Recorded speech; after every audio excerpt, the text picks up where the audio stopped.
I know I use my story when I'm talking to my students. I messed up in undergrad. 100%. But part of that was, it was my first time out of the house, you know, under strict guidelines from parents, right? But I was finding myself, I was finding that identity. So beyond going to school, you're going through life changes that happens, right? But I messed up. But I went and did a master's program and all of that. And what I'm able to say, and even before I got into my doctorate program, I was able to say, hey, that doesn't represent who I am. Let me show you who I am. Mm-hmm. And I walked them through the journey, right? I walked them through that journey to say what I learned at each step. I messed up in undergrad, but this is how I improved over time. And so I think mentorship is important to be able to share those stories so that students can build that muscle of not giving up, but also how to navigate those conversations.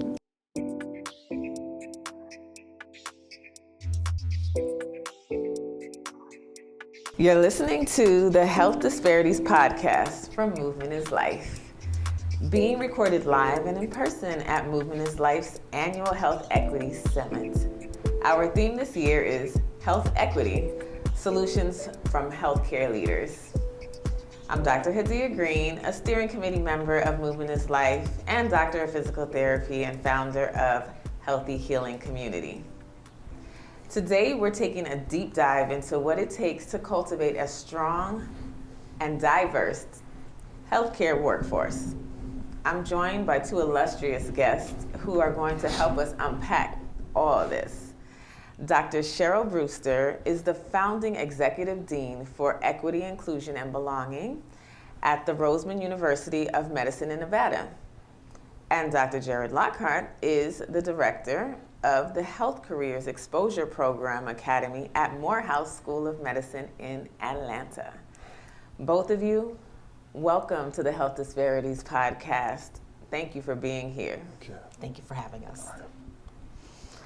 Before we get into our discussion about the future of healthcare workforce, let's talk about where things are today. So I'll start with you, Cheryl.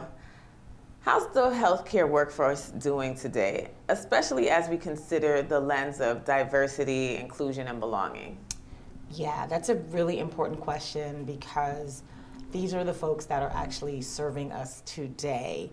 And so as we look at what we're seeing is a lot of health disparities in a lot of communities of color and amongst our aging population. We're also seeing a couple of things. One, we have an aging physician population, so a lot of them are aging out of practicing medicine.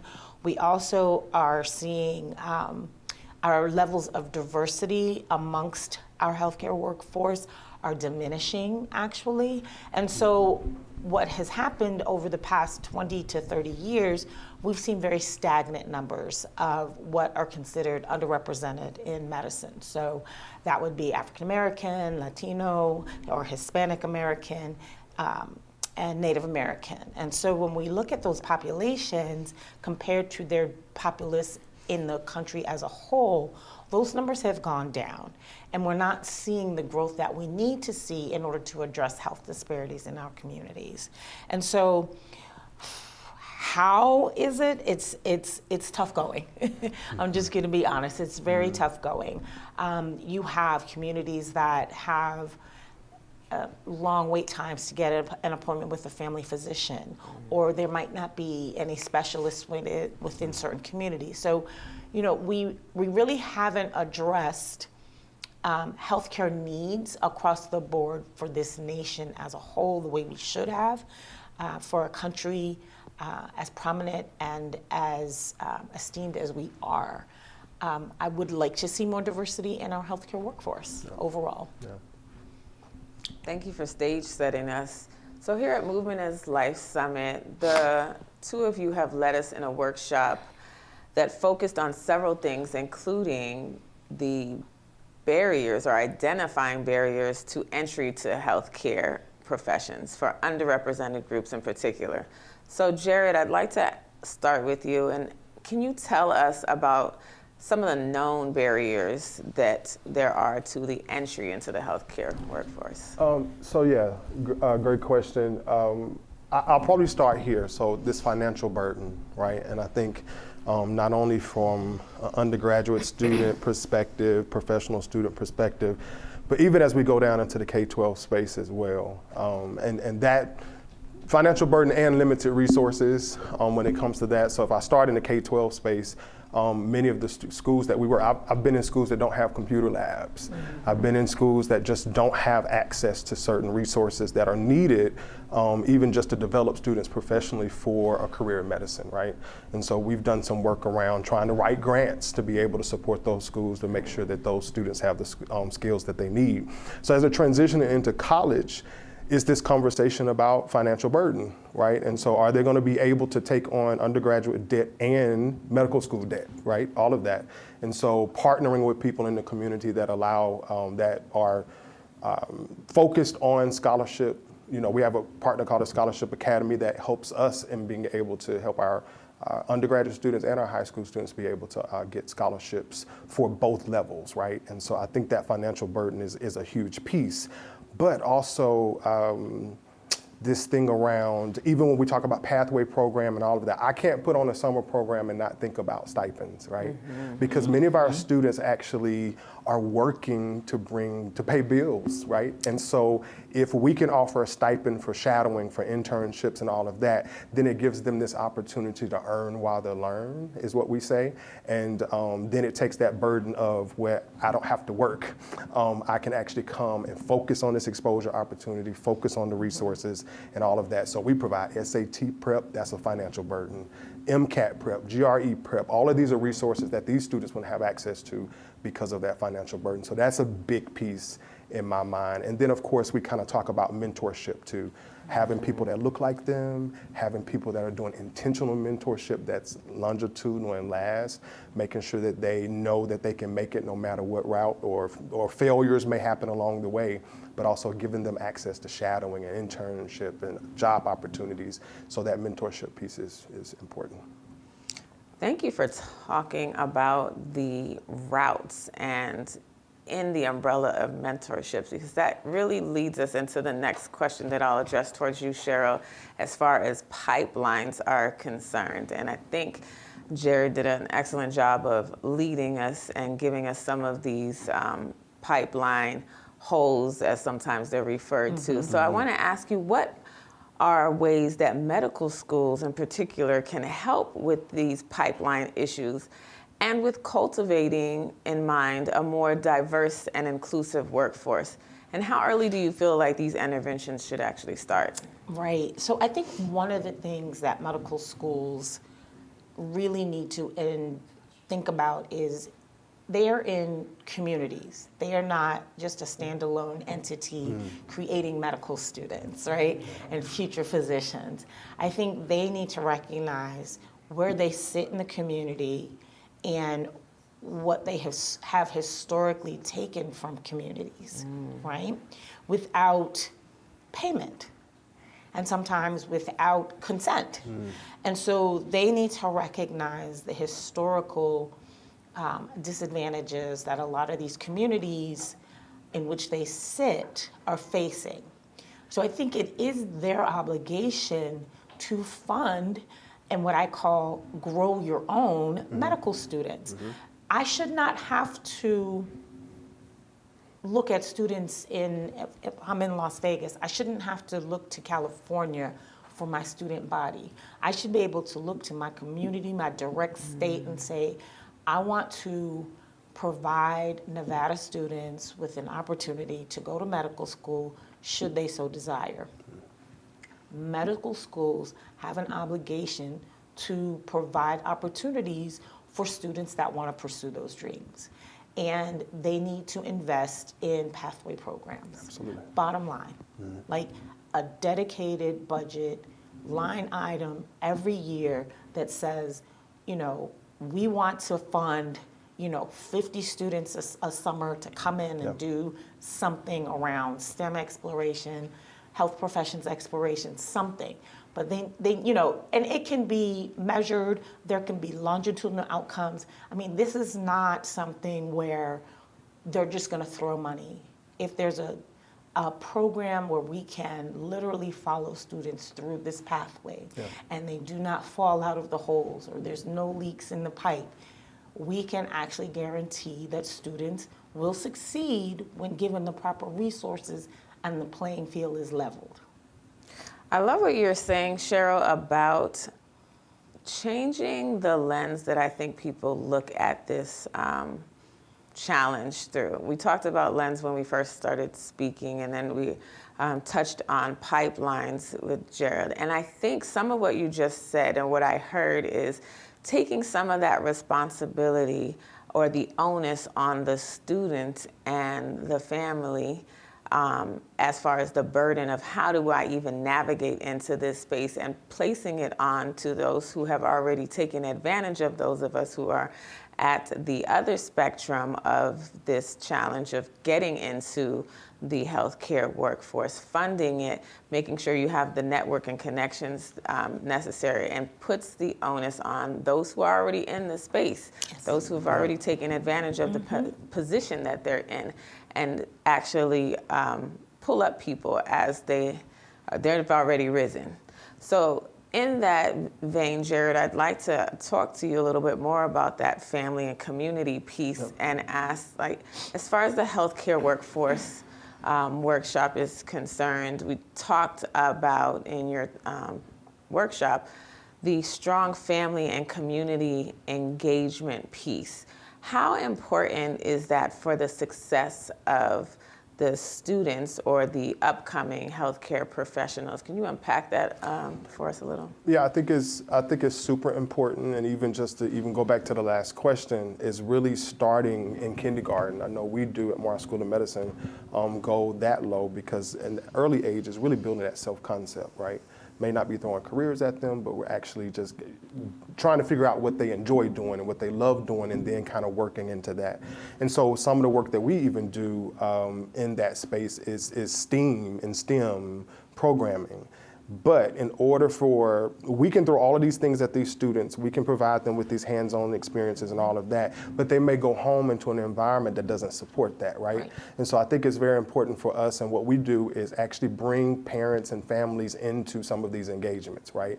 We have a family STEAM night where they're side by side with their kids doing these activities so that they know, right? And so as we're moving up and we're exposing them to careers, I think it's important for us to make families aware what it takes for them to become a medical doctor, right? So that they can support it, or start raising money early to be able to help that financial burden. So I think it's very important for us to make them aware of those pieces.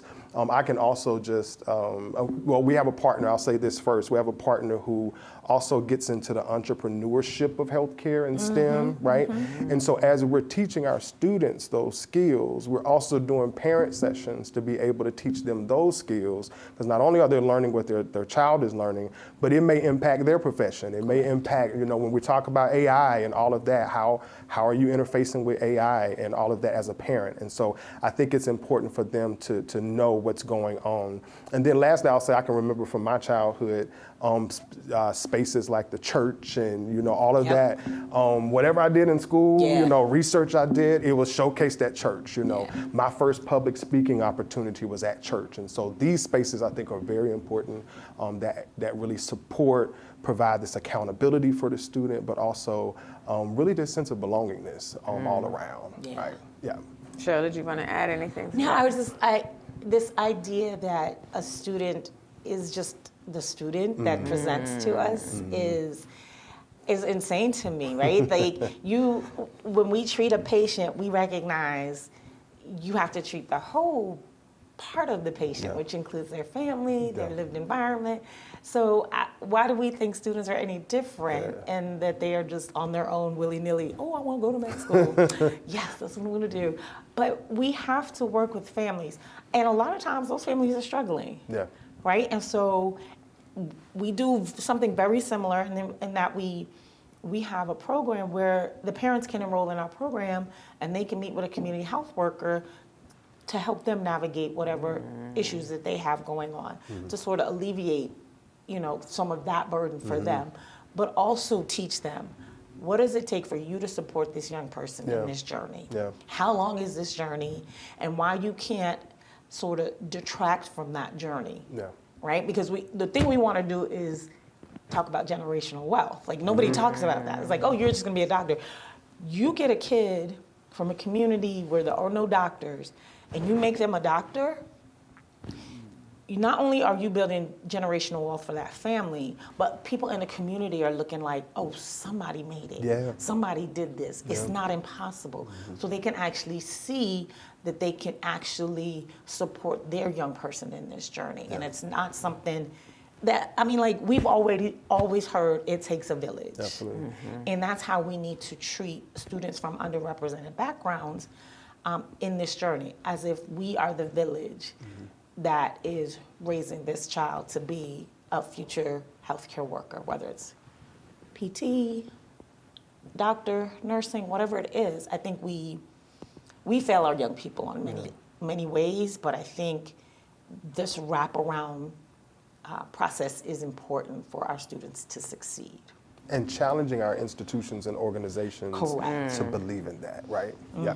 Right, leadership matters. The Yes. show up for the show up. Yes. I'd like to say, right? You're Yeah.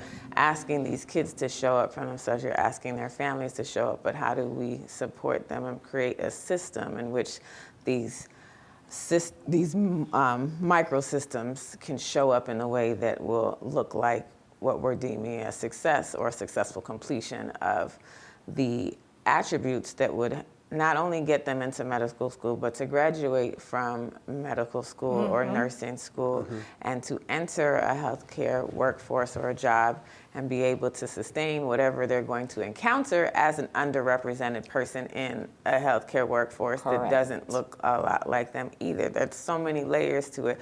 So to your points about the wraparound and having that familial support, like even knowing how to show up for your student is like, it's invaluable. So Correct. thank you both for those contributions.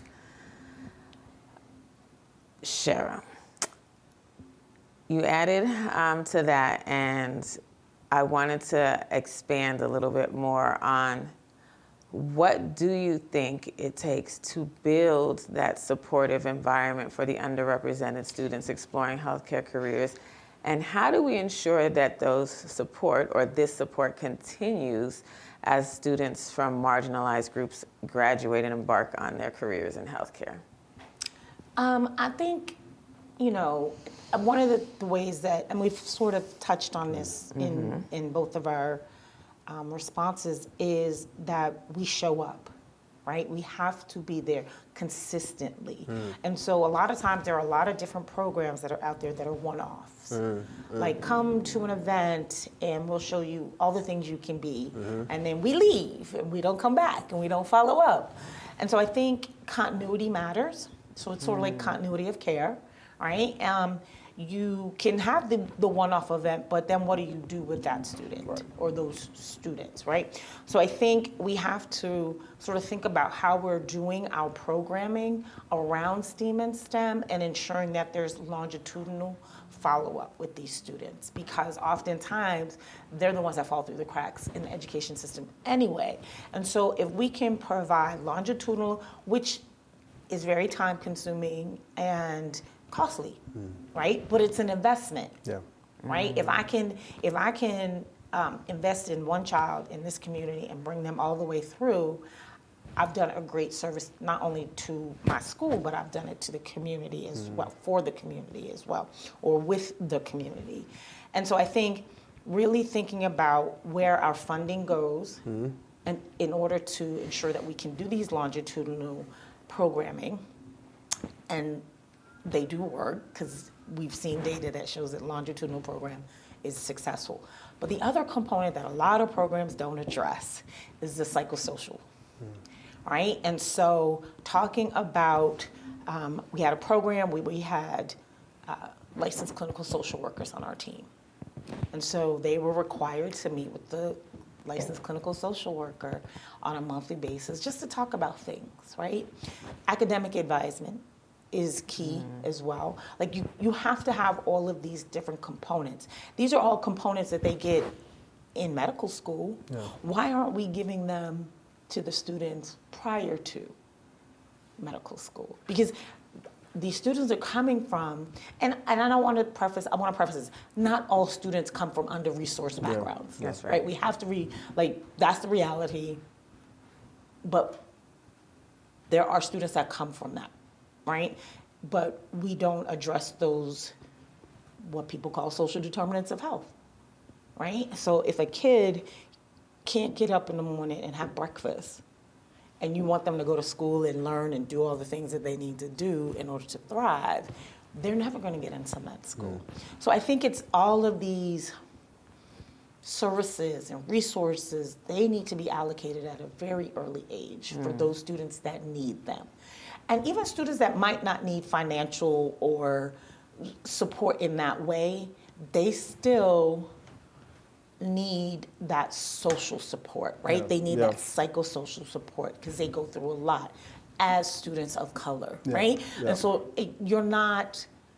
they have to feel like they have that support from the very beginning of this journey.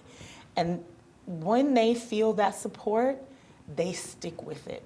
I mean, I can talk about students that have done residency and are still reaching out to me saying, hey, Dr. Brewster, this was great. I have somebody that's interested in your program. You know what I'm saying? So it impacts not just them, but future potential students. And if Did I answer your question though? Did it answer the question? Okay, because I feel like I was definitely. But I also add to that too, as we're thinking about the student, and I'm thinking, a lot of times I think in the K-12 space as we're preparing them to come to us, right?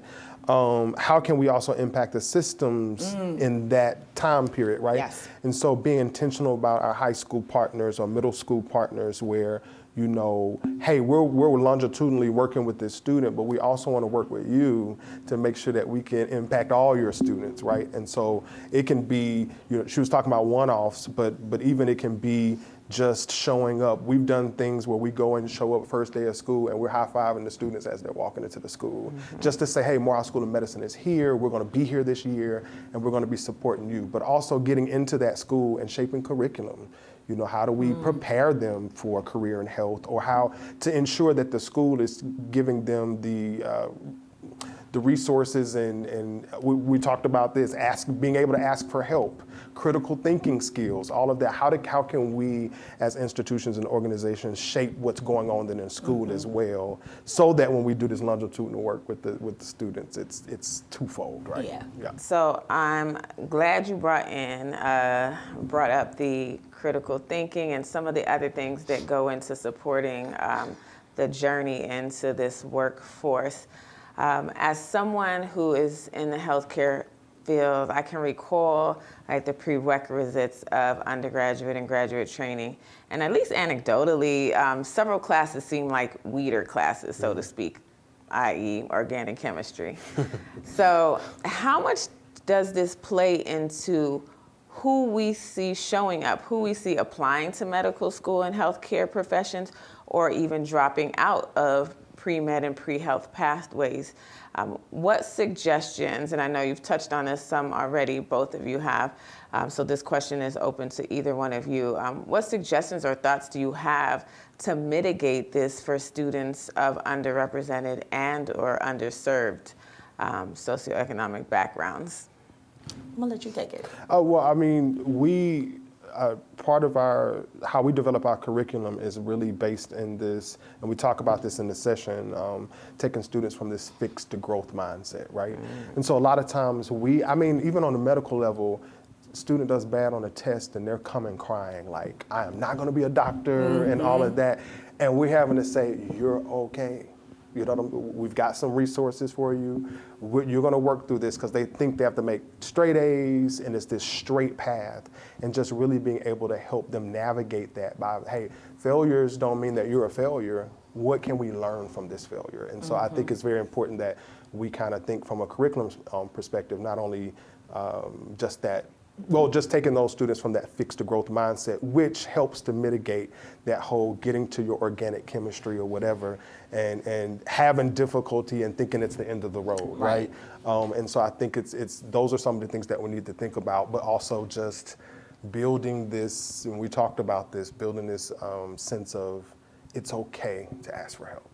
it's okay to ask for those tools and resources early before you even need them. Hey, what do I have access to so that you can be on that path to be successful? So, yeah.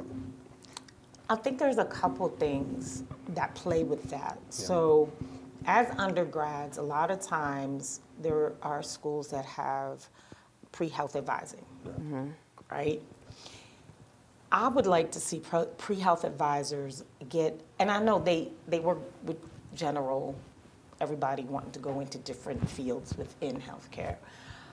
But I'm finding that a lot of them are very metric-minded.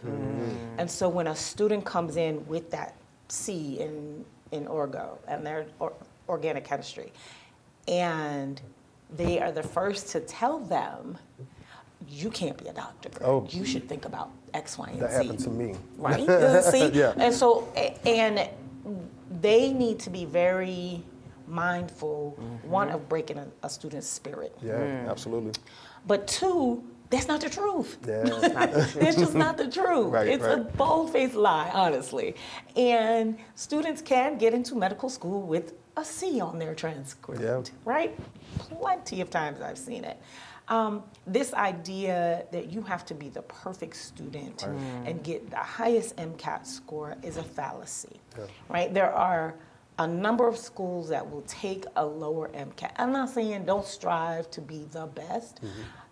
A test is one point in time.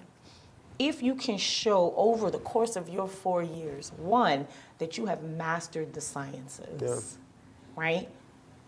From the lower level to the upper level, you have a better chance of faring in medical school than the kid that's like a 3.0 student but gets a 512 on the MCAT, right? Because you show over time consistently that you have a grasp of the information.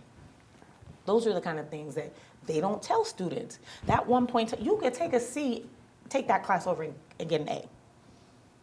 And it's done. You're fine, right? And so I think there's these fallacies around what it takes to get into med school that have made it very difficult for students to see themselves overcoming barriers to med school because they've gotten a poor grade. And there's all kinds of programs out there that allow students to improve academically. They can do a post-bac, they can do a master's program. You know, they can get those rigorous classes along the way and bolster their applications. And they think if they don't get the score they need or the grade, that it's over for them. Now listen, I'll tell you, I have a student that is second year now at Howard. The struggle I had with her, it like, to find out that she's a second year at Howard right now, I was like, holy cow, right? Like her journey was not straight. And I think students feel like, boom, I gotta just do it this way, because that's the best way to, no. Your journey is your journey.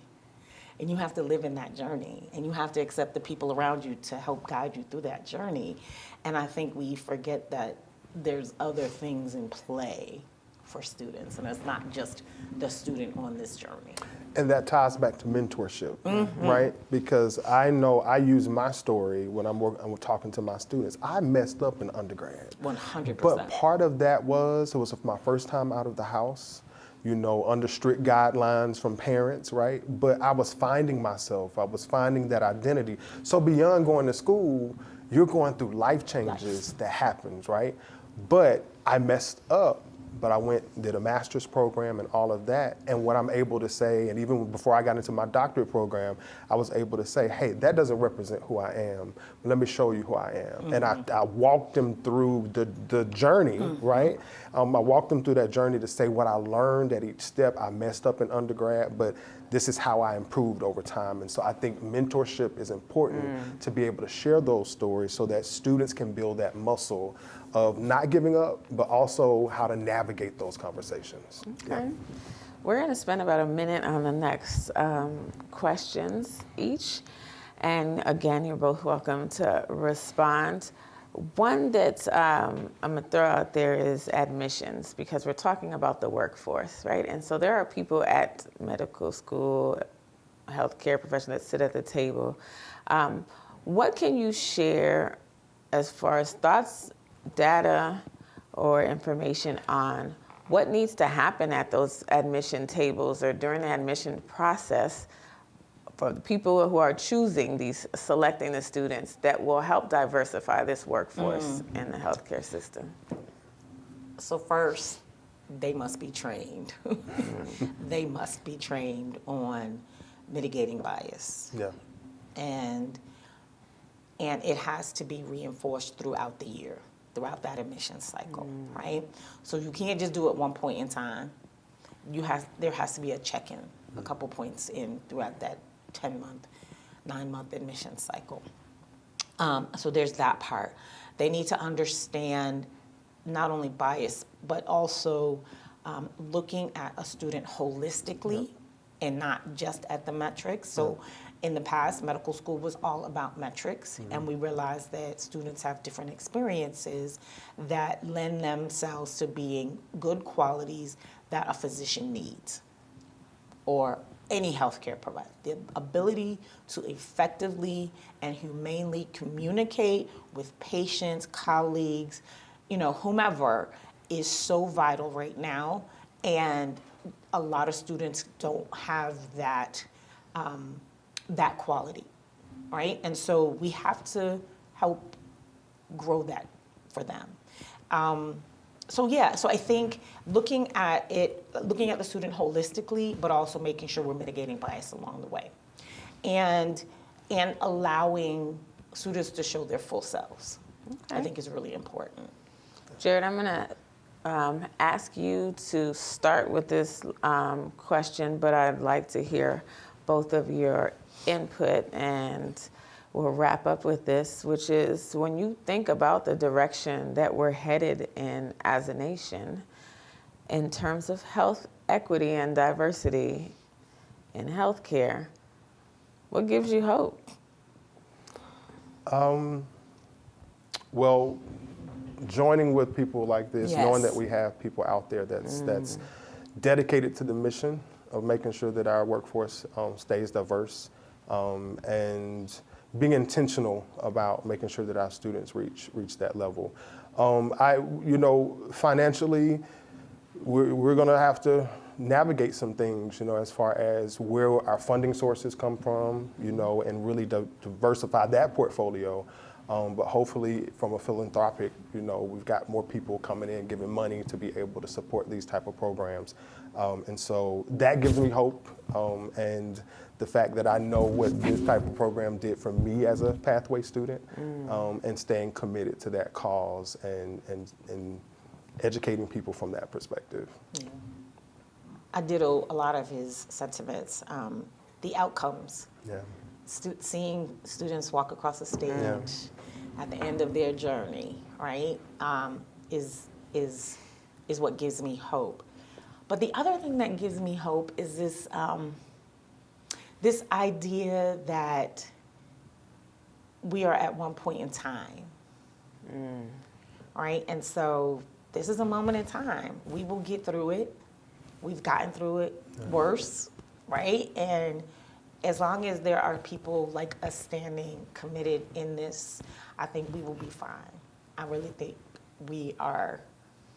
I think one of the things we have to do is really understand that the way we selected students in the past was somewhat lazy, relying on race and ethnicity as a metric to say those are the students that can come in. I think we need to really be holistic in our pursuit of students that are best fit for our schools.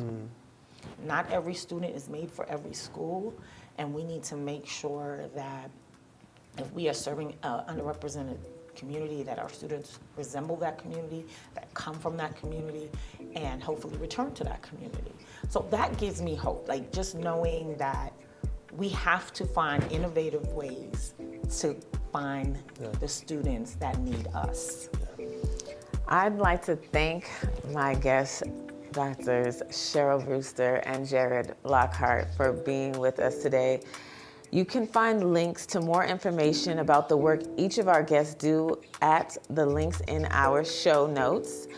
That brings us to the end of another episode of Health Disparities Podcast from Movement is Life. I'm Dr. Hadiya Green. Until next time, be safe and be well.